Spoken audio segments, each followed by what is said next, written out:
if Carlsberg did football matches, that was the day. I think lots of us met up in the morning in the golf bar in Liverpool, which was opposite, just around the corner from Moorfields, and they'd opened at 11 o'clock with a promotion on 2 for the price of 1 until the first goal went in on the televised game. That televised game was Liverpool-Leeds. Liverpool took the lead, I think, either in the 89th minute or the 91st minute. So you can imagine that was quite an ebullient atmosphere in there. And one of that's Harry Hughes was so confident that he popped to the bookies over the road and put £10 on Tranmere to win 3-0. So many people were mocking him when he put that bet on. They weren't mocking him afterwards. But no, then sort of we left en masse up towards Goodison, and of course it was a late kickoff. And the performance, you look at that side, and I know we're not going to go through the team, but you think it was, again, a team that was half racked by injury, missing, but Jobson, who was Peter Clark of his day, and yet Hill and Hines in the middle, and then Des Hamilton on loan in midfield. But Rovers, we won 3-0, but it could have been so much more. We watched the highlights, and that was a penalty on Parky from Michael Ball, and Ian Hume should have slotted that away. If it had been 5-0, it wouldn't have been an unfair result. And perfect. The goals that went in, again, the atmosphere. People, I think when the second goal went in, there was many people pinching themselves as they were cheering. You look at the TV coverage, and people are looking around almost in stunned disbelief.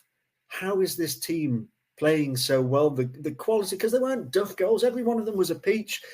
And on the face of, we were having such a poor season, to raise our game to that level.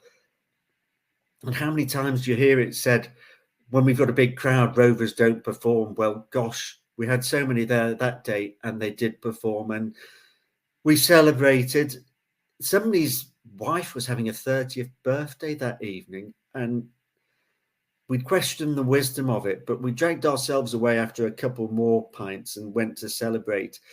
But sure enough, in the midst of the celebrations, as soon as somebody shouted from the snooker room, match of the day has started, almost to a man, every male left the reception, left the dance floor, even the husband, and settled to watch match of the day again, just to confirm with your own eyes what you'd seen, because there weren't the days of streaming. And it was that next day, you couldn't wait to get up the next morning to buy the papers. It is the perfect day, and it's just a shame for some of the people that couldn't be there for one reason or another. But everybody who was there will never forget the goals, the atmosphere, the hangover. It was a truly incredible day. Again, I was only 10 at the time, so I probably couldn't truly appreciate the magnitude. Certainly didn't. But I do remember leaving the ground after the game and being told we weren't allowed to put our Tranmere scarves out of the car window until we got through the Mersey tunnel. Such was the worry that the car might get something thrown at it for lauding what was such an incredible day.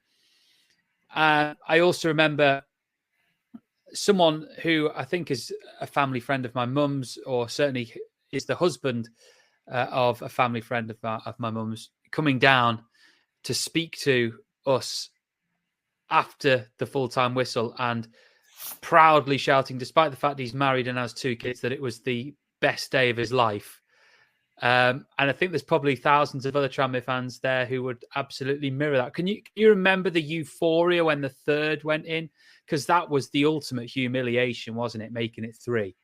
Well, that's it. And as you described the exodus from the cowsheds, there was a similar exodus at Goodison. And I think, to be fair, it was the ways that the corner's been delivered, the way Yates has come steaming in. And it was when we describe things as a bullet header, it's the goals that you don't see it, because there's so much blocking going on nowadays. How many times do you see somebody making a run, a leap, because he's leapt like a salmon. He's made the perfect connection, and it's just in the back of the net before anybody's had a chance to draw breath. And then, as you say, euphoria. And I have the phrase his limbs now, but there was almost a sense of ecstasy, a sense of relief, because as we all know, 2-0 is such a vulnerable score. And that's it. You know, there's no coming back. This is it. This is bragging rights. This is, we didn't know it, but this is St. Yates Day. This is history. Lots of, every generation has a game. I'm sure for my nephews, it's Boreham Wood. But for anybody over the age of, we're going to have, because I've got to be careful here, Matt, because I don't want to sort of give it, but anybody over the age of 25, potentially, St. Yates's Day is probably the day that they will always put down as their favourite day.